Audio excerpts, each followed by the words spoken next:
저희가 지금 한국은행 채용을 알아보다 보니까 이 필기 시험이 하는 곳이라고 할 정도로 어렵다고 하더라고요. A매치라고 하던데 이 A매치가 어떤 건가요? 우리 취준생분들은 A매치라고 하면 대충은 다 아실 겁니다. 그냥 우리나라 금융 공기업들 중에서 가장 난이도 높은 기업들이 필기시험 일자를 같은 날짜로 잡아서 이중 합격자 발생을 좀 방지시키기 위해서 그러니까 뭐 우리 A 기업에 합격했는데 또 B 기업도 동시 합격해가지고 나중에 우리 A 기업에서 인재를 뽑지 못하는 이런 사태를 방지하기 위해서 필기시험 일자를 이제 한 날짜로 합치는, 그래서 이제 필기시험을 같이 보는, 동시에 보는 이런 유형의 필기시험을 우리가 A매치라고 이렇게 이야기를 하는데, 그중에 이 A매치라고 하는 이 용어는 축구 경기에서 나온 그렇죠. 용어라고 하죠. 그래서 이 A매치라고 하는 그 중에서도 이제 난이도가 어려운 이런 기업들만 이제 모아놓은, 그 중에서 이제 우리나라 금융 공기업들 중에서 가장 난이도가 높다라고 하면 우리 지금 보고 있는 우리 한국은행을 이야기하지 않을 수가 없고, 그래서 우리 취준생들 입장에서는 한국은행 그러면 넘버원이고요. 그 한국은행과 이제 같이 그 동급으로 이렇게 같이 취급받고 있는 금융 공기업들이 뭐 금융감독원, 그 다음에 뭐 예금보험공사 이런 공기업들이 있는데요. 우리 한국은행 같은 경우에 이제 그 어제도 아마 보셨겠지만 어제까지 자기소개서를 보셨으면 서류 전형 마감이 내일 이제 29일이지 않습니까? 29일 날 마감을 하면 이제 9월 11일 날 이 우리 A매치라고 하는 이 필기 시험을 봅니다.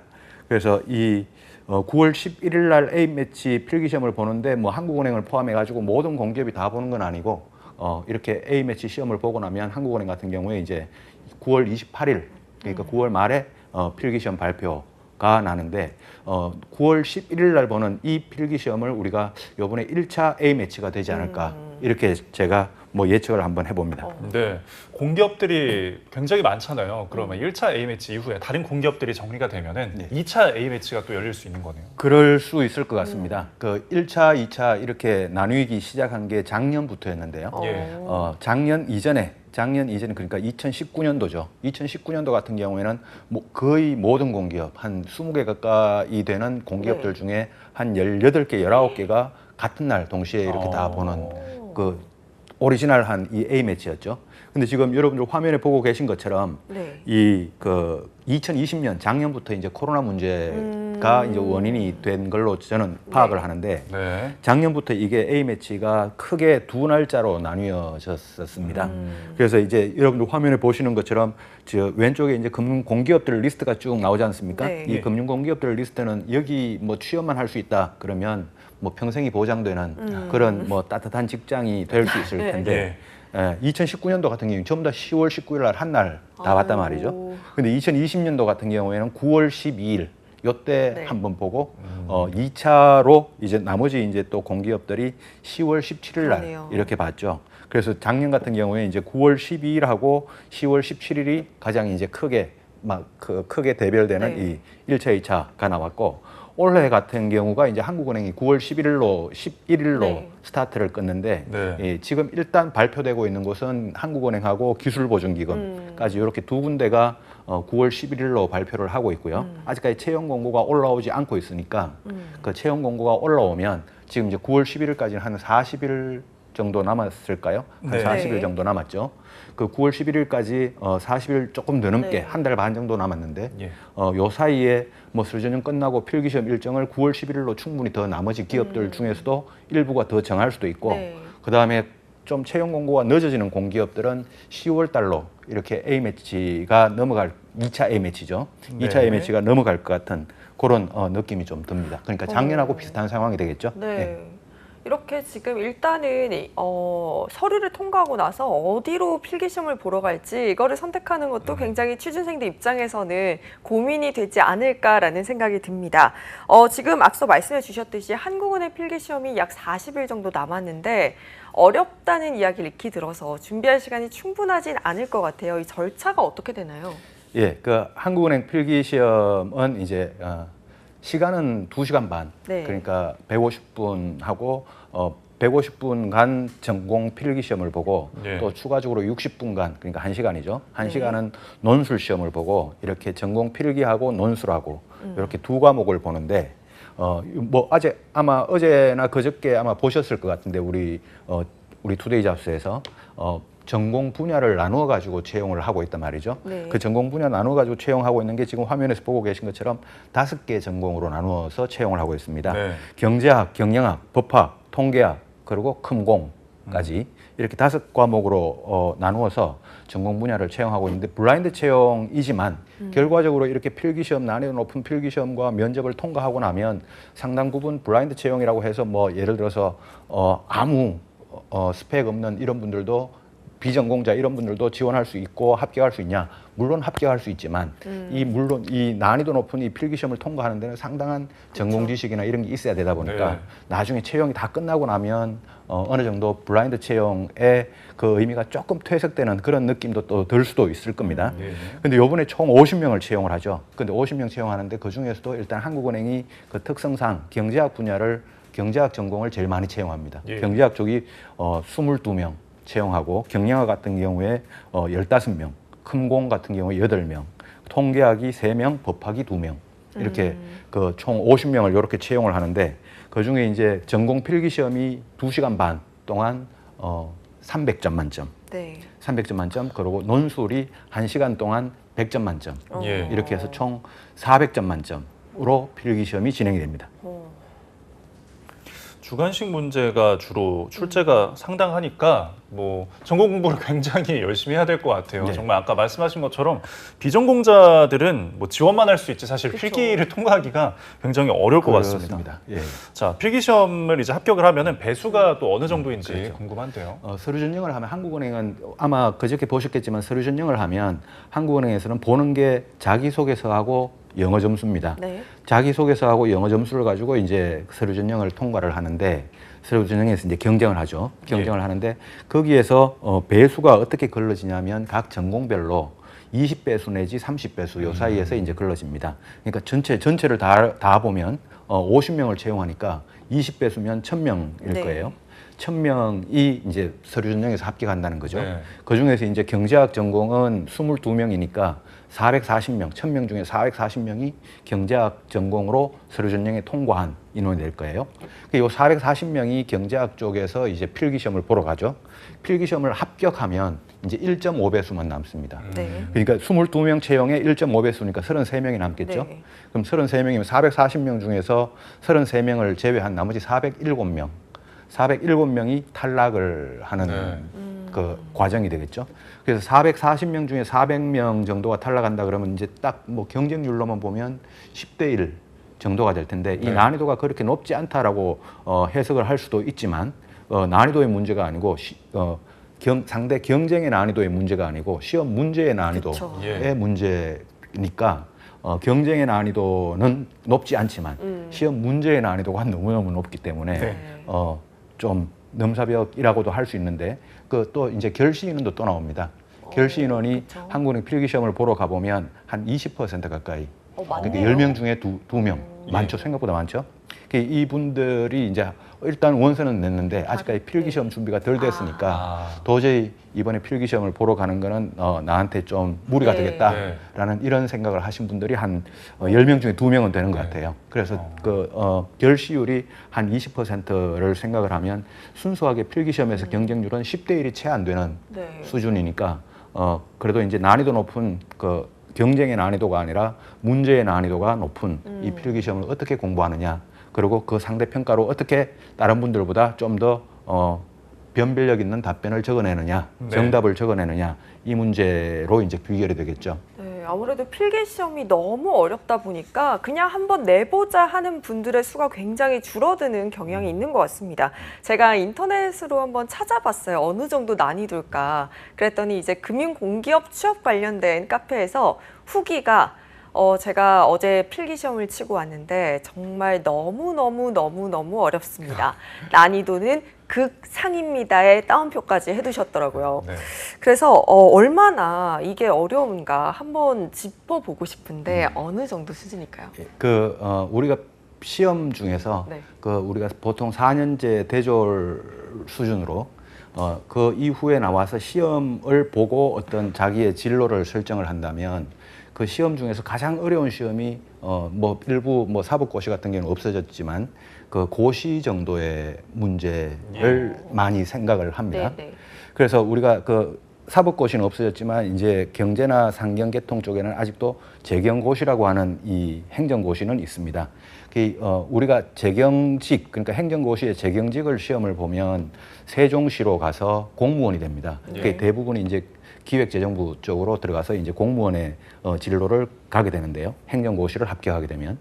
근데 이 고시 공부를 할까 말까 하는 이분들이 나는 공무원의 길을 갈까 아니면 공기업의 길을 갈까 둘 중에 하나 선택하는 게 나는 행정고시 재경직을 볼까 아니면 한국은행 필기시험을 볼까 이 정도의 난이도를 가지고 있으니까 그 필기시험의 난이도는 우리나라의 고시하고 동급이다라고 이렇게 생각을 하면 되지 않을까 생각이 되고요. 제가 뭐 혹시 우리 화면에서 보여줄 수 있는지 모르겠는데 제가 그 한국은행 채용 홈페이지에서 제가 문제를 하나 가지고 와본 게 있습니다. 예시 문제. 예, 예시 문제를 하나 가지고 온 게 있죠. 근데 이 문제 한국은행에서는 기존에 나왔던 필기시험에 냈던 이 문제들을 이렇게 한국은행 채용 홈페이지에 전부 다 공개를 하는 게 아니라 일부 특정 연도의 일부 문제들 뭐 경제학 직렬에서는 몇 개 문제, 또 뭐 법학 직렬에서는 몇 개 문제. 그 중에 제가 경제학 직렬에서 나왔던 그것도 2020년도 작년에 나왔던 문제죠. 그 여러분들도 아마 이제 그 한국은행 홈페이지에 들어가 보면 보실 수 있을 텐데 아마 다 한 번씩 보셨을 겁니다. 그 실제로 이제 우리 스터디하는 준비하시는 분들은 이 기출 문제죠. 이 기출 문제를 가지고도 스터디를 많이 하신다고 이야기들을 해요. 그래서 제가 가지고 온 조금 전에 보여드렸던 그거는 그래도 그나마 한국은행 그 기출 문제 중에서 간단하고 좀 쉬워 보이는 거. 우리 화면에 한 페이지 안에 들어갈 수 있는 거. 근데 제가 문제들을 보다 보니까 화면에 보여줄 수도 없는 길어서 한 페이지에 보여줄 수도 없는 그런 문제는 제가 빼고 그래도 한 페이지에 나올 수 있을 만한 문제, 간단한 문제를 제가 가지고 온 게 조금 전에 봤던 그 수준인데 보기만 해도 머리가 아픈 상황입니다. 저도.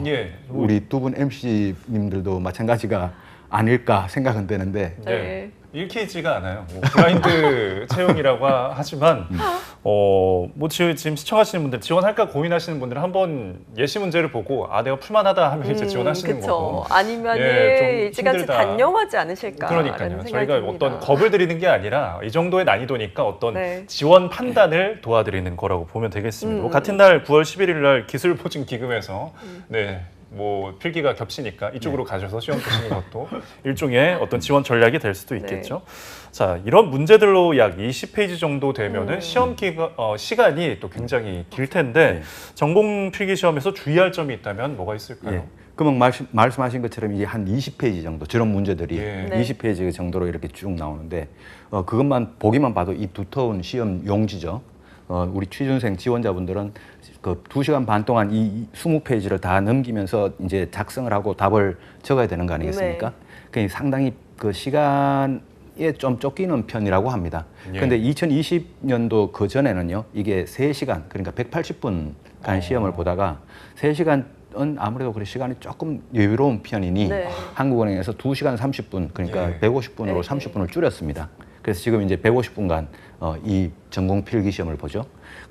그래서 이제 여기서 만약에 여러분들이 이제 좀 주의할 게 있다면 이렇게 20페이지를 보다가 보면 모르는 문제도 나올 거고요. 여러분들이 이제 공부를 안 했던 부분도 있을 거고 공부를 했던 부분도 있을 거고 또 배점이 다 다릅니다. 그 각 문제들이 한 20페이지 정도 되는데 어떤 문제는 30점짜리 큰 문제도 있고 어떤 문제는 10점짜리 작은 문제도 있고 이게 다 합해서 이제 제가 300점 만점이라고 했지 않습니까? 2시간 30분 동안 푸는데 일단은 먼저 시험지를 이렇게 20페이지가 되면 한 번씩 쭉 넘기면서 먼저 풀어야 될 것들 시간 관리의 차원이겠죠. 이 시간 관리의 차원으로 먼저 풀어야 될 것들을 먼저 푸는데 먼저 풀 수 있다고 해가지고 그 문제를 너무 완벽하게 풀다 보면 이제 또 거기서 시간을 또 잡아먹는단 말이죠. 그래서 결국 시간 관리의 문제가 여러분들에게 우리 지원자분들에게는 첫 번째 관건이 될 수가 있고요. 그 다음에 우리 합격자도 그렇고 떨어진 분들도 그렇고 제가 이야기를 들어봤을 때 문제를 완벽하게 다 만약에 총 30문제가 나왔다라고 하면 30문제를 다 풀고 나오는 분은 거의 없다라는 겁니다. 그래서 여러분들도 만약에 정 모르는 문제는 비워놓고 나와야 되겠죠. 예. 근데 그게 이제 어느 정도 수준까지 괜찮은가라고 생각을 해보면 결국 그 이 상대평가니까 내가 못 풀었던 문제, 비워놓고 나왔던 문제가 이제 점수보다 미달되는 사태가 되면 나는 탈락할 거니까 네. 적어도 한 두세 문제 제가 뭐 평균적으로 생각을 했을 때는 네.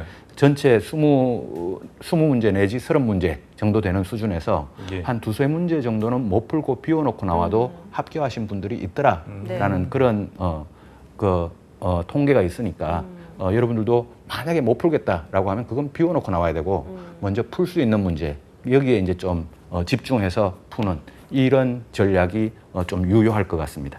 제가 예. 좀 궁금해진 게 이제 전공 시험을 볼 때 기억을 되살려 봤을 때 이게 답도 중요한데 경작 풀 때 이런 다양한 공식들이라든지 절차가 좀 있잖아요. 네. 거기에 대한 각각의 점수도 있는 건지. 그렇겠죠. 당연히 알겠습니다. 문제 풀이 과정 네. 그리고 정답. 만약에 정답이 30이다 그러면 누군가는 그거를 뭐 암산을 해가지고 30 그렇죠. 답만 딱 적어내는 분도 있겠지만 그 한국은행 조금 전에 봤던 그 우리 필기시험 유형의 네. 문제가 예. 이렇게 답만 딱 적어낼 수 있는 그게 그런 불가능하죠. 유형이 아니라 네. 그런 유형이 아니라 어떤 풀이 과정이 반드시 있을 수밖에 없는 그 뭐 어떤 정리라든가 뭐 공식이라든가 이런 것들이 반드시 네. 나올 수밖에 없는 그런 문제들이다 보니까 네. 그런 문제들이다 보니까 답만 딱 적어내는 이런 분들은 없다고 봐도 무방하지 않을까 싶습니다. 네. 예. 또 우리 뱅쌤이 경작을 전공하셨잖아요. 오늘 그렇습니다. 좀 문제를 풀어 주실 건지. 풀 수 있죠. 네. 근데, 풀어주실 건가요? 저도 네. 전공을 경제학을 했고요. 네. 경제학을 했는데 저는 학교 다닐 때 공부 빼고 다 잘했습니다.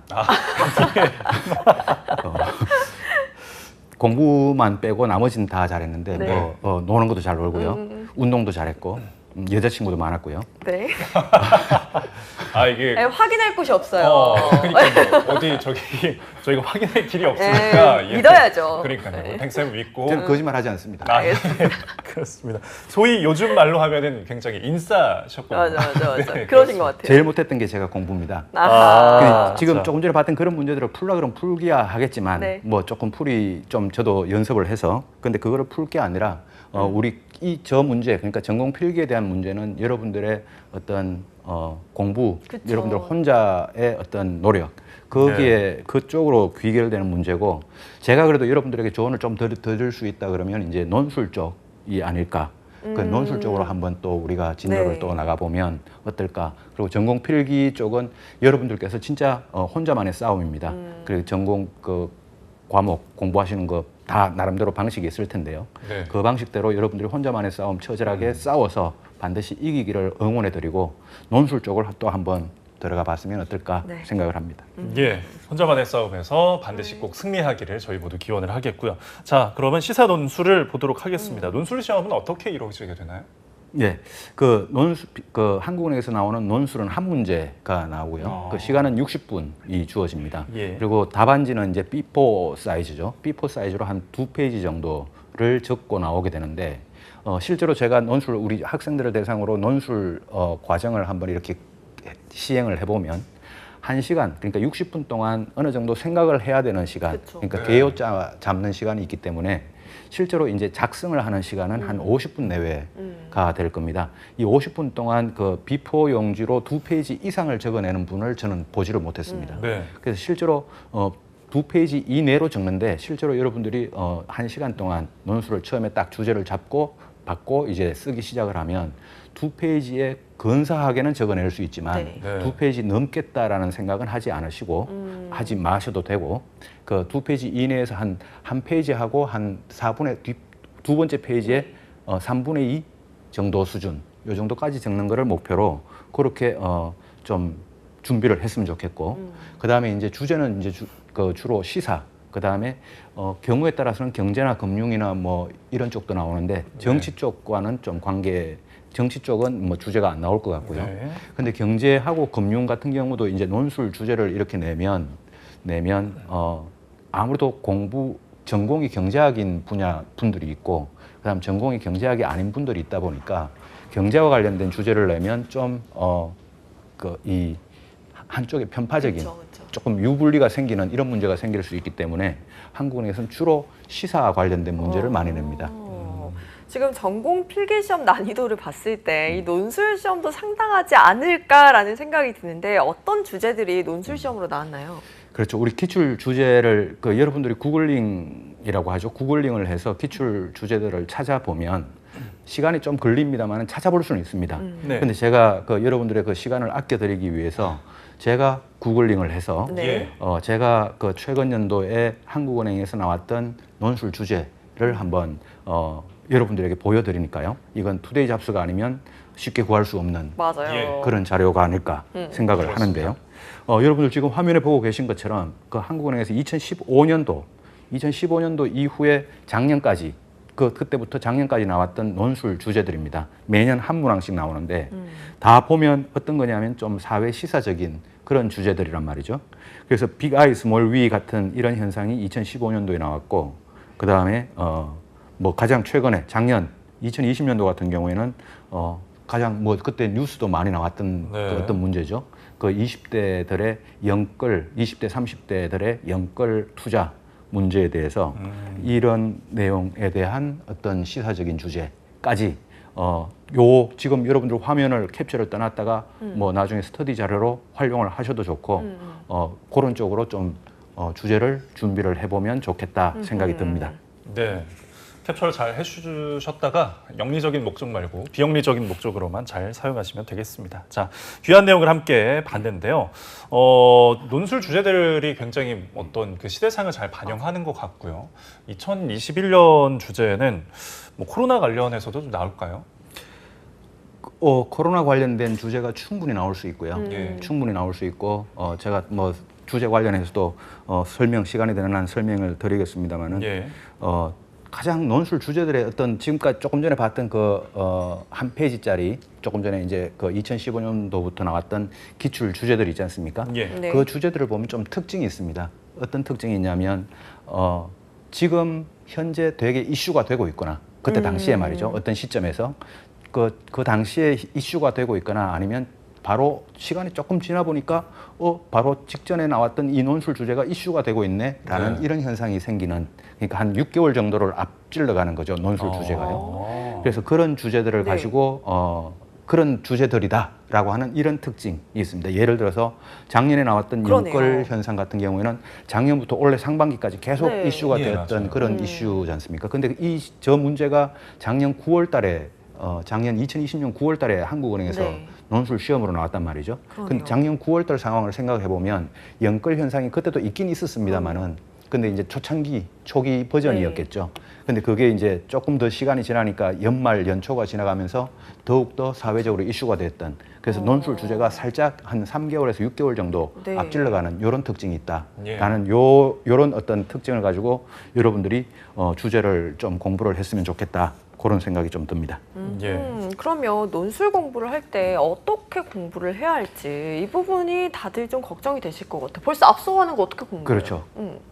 앞서가는 그럼 다음 한 3개월 후 그러니까 2021년 연말 또는 2022년도에 어떤 이슈가 될까라고 하는 이거를 이제 예측을 하고 공부를 해야 된다는 건데 그게 쉽지가 않겠죠. 그게 쉽지가 않은데 제가 생각을 할 때 그런 주제를 공부할 수 있다 그러면 그래도 가장 쉬운 게 우리 취준생 입장에서 뉴스를 접하는 게 이게 가장 쉬운 방법이라고 생각이 되고요. 그 뉴스를 뭐 하루 종일 뉴스만 보라 이게 아니라 하루에 한 타임만 어쩌면 두 타임이 될 수도 있는데요. 우리 이정섭 MC랑 이간 MC랑 두 타임을 연합뉴스에서 두 타임 오전에 보시면 그날과 그 전날을 다 체크하실 수 있습니다. 그렇습니다. 그렇게 우리 뉴스 한 타임, 하루에 한 타임 또는 두 타임, 아침에 한 번, 저녁에 한 번 이런 식으로 괜찮죠. 해왔자 하루에 1시간 이내입니다. 그래서 하루에 1시간 이내 또는 30분, 뭐 딱 좋으면 하루에 30분 정도만 해도 되죠. 그래서 하루에 한 30분씩만 뉴스를 보는 게 이게 가장 첫 번째로 여러분들에게 좋은 시사 이슈에 대해서 공부할 수 있는 방법이고 두 번째가 그래도 뉴스 말고 다르게 또 접할 수 있다면 신문 또는 신문 기사가 될 텐데요. 신문 기사는 제가 주로 사설 아니면 칼럼 요 두 파트를 좀 읽어볼 수 있으면 읽어보라 라고 그렇게 좀 이야기를 해드리고 싶습니다. 네. 그러면 지금 이렇게 뉴스를 보고 신문 기사를 보는 게 좋다고 하셨는데 그럼 논술을 작성할 때 팁은 어떤 게 있을까요? 예, 논술 작성할 때는 이제 뭐 우리 한국은행 들어갈 수준, 그러니까 한국은행 지원자 수준이라면 글 적는 거에 대해서도 그렇게 힘들지 않은 분들이 대부분일 거라고 생각을 하는데 일단 어떤 관점에서 평가자들이 평가를 할까 이거를 제가 좀 한번 조언을 드리고 싶어요. 네. 그래서 평가자들의 평가 관점이라고 하는 거는 저도 평가를 해보면요. 네. 일단 분량이 어느 정도 1시간 내에 충실하게 어느 정도 적절한가라고 하는 이런 측면이 있고요. 그다음 두 번째는 어떤 대응 방안이라든가 뭐 아까 분석하라 또는 뭐 제시하라 이런 어떤 질문이 나왔을 때 거기에 대한 제시하는 여러분들의 논리와 어떤 아이디어 이런 것들이 어느 정도 좀 고민한 흔적이 보이는가라고 하는 이런 부분이 있고요. 세 번째는 글의 방향이 어떤 한 방향, 어떤 너무 나는 정답은 A야 라고 A 쪽으로 이렇게 쏠리는 A가 될 수도 있고 B가 될 수도 있습니다. 예. 그 사회과학은 정답이 있는 게 아니니까요. 예. 그 여러분들의 어떤 열려있는 마인드와 열려있는 어떤 여러분들의 생각 이런 것들이 이제 한 방향으로 쏠려 있지 않은 이런 예. 것들이 이제 또 관점이 될 수도 있고 전체를 바라보는 거시적 시각 그리고 마지막으로는 대응 방안이나 이 제시하는 부분에서 구체적이고 좀 현실적인 이런 부분을 여러분들이 염두에 두고 공부를 하면 좋은데 결코 쉽지만은 않겠죠. 네. 근데 여기 이제 3번 보면은 너무 쏠리거나 편협되지 않게 이제 쓰라고 되어 있는데 그렇다고 또 너무 중립적으로 어떤 양시 양비로 쓰면은 그거는 괜찮을까요? 어느 한쪽으로 극한적으로 쏠린다라는 거는 완전히 A야라고 하는 게 있는데요. 네. A와 B가 있다면 나는 A다라고 하는 이런 답변 방식이 있을 텐데 A가 될 수도 있고 B가 될 수도 있지만 A 쪽이 더 우선이라고 생각한다라고 하는 느낌과 나는 정답은 A다라고 이렇게 답변하는 느낌과 이 글을 적는 또는 읽는 사람이 보는 느낌은 다릅니다. 예. 그래서 그런 쪽으로 여러분들이 글의 어떤 행간의 의미를 예. 좀 염두에 두고 적는 게 좋겠죠. 예. 자, 끝으로 어떤 이제 나올 것 같은 예상 주제에 대해서 몇 가지 언급해 주시고 끝으로 조언 한마디 해주시죠. 예, 요게 이제 또 여러분들에게 우리 중요한 그 이슈가 될 텐데 예. 제가 생각하는 큰 이슈는 크게 한 3가지 정도를 네. 생각을 합니다. 첫 번째는 코로나고요. 코로나 문제 코로나19. 두 번째는 디지털 대전환이라고 하는 게 있고 세 번째는 우리 사회 구조적인 어떤 사회 시사적인 이 문제가 있는데 코로나19에서는 우리 중산층 문제, 그다음에 자영업자 문제, 소득 분배의 양극화 문제 이런 문제를 여러분들이 염두에 좀 두고 공부를 하시고 우리 산업계에서도 K자 양극화라고 하는 게 있습니다. K자 양극화가 지금 많이 이슈가 되어 있으니까 예. 어떤 업종은 무너지고 있고 어떤 업종은 오히려 더 이득을 보는 이런 업종이 생기고 있다는 거죠. 그다음에 어떤 지금 현재 이루어지고 있는 것 중에 보편적 지원금, 그다음에 선별적 지원금 이런 문제가 있죠. 이런 문제에 대해서 코로나 이슈에 대해서 좀 보시고 디지털 대전환에서는 아무래도 여러분들이 한국은행이다 보니까 디지털 화폐, CBDC라고 하는 이 디지털 화폐에 대해서 여러분들이 공부를 하실 거라고 생각을 합니다. 그럼 CBDC 관계된 게 블록체인입니다. 그리고 또 금융권에서 최근에 되게 많이 이슈가 되고 있는 게 앞으로 또 이슈가 될 게 메타버스라고 하는 예. 이슈가 있습니다. 그래서 이 문제에 대해서 좀 공부를 하시고 사회 구조적으로는 우리 MZ세대라고 하는 이 세대의 어떤 특징이 지금 되게 이슈가 되고 있으니까 예. 요 문제와 그리고 가장 우리 고민스러운 해법을 못 찾고 있는 저출산, 고령화, 인구 감소 이 문제에 대해서 여러분들이 좀 공부를 좀 해보시면 좋지 않을까 생각을 합니다.